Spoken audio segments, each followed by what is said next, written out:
So pag-abot na ma-venue, nag-set up dayon kami. Mixer check, metronome check, nganya na sound check.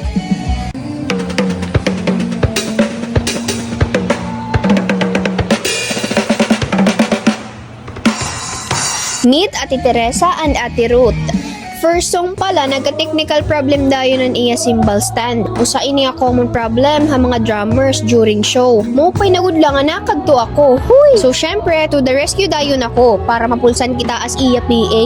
Kibangin diriak niyan ko bituntang pangaturog. Eme!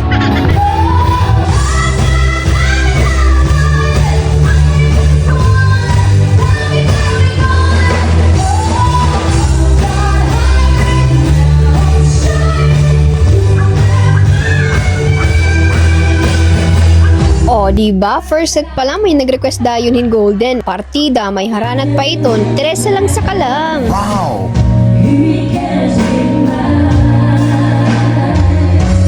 It's dinner time! Tara, pangaong kita.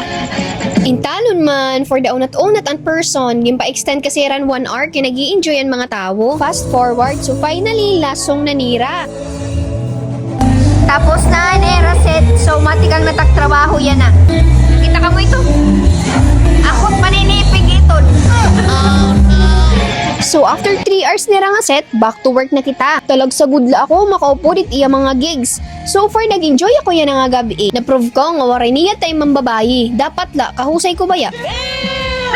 Kami na lang ade, tade. Permi talaga na o itong drummer, ginamot iya mga dara.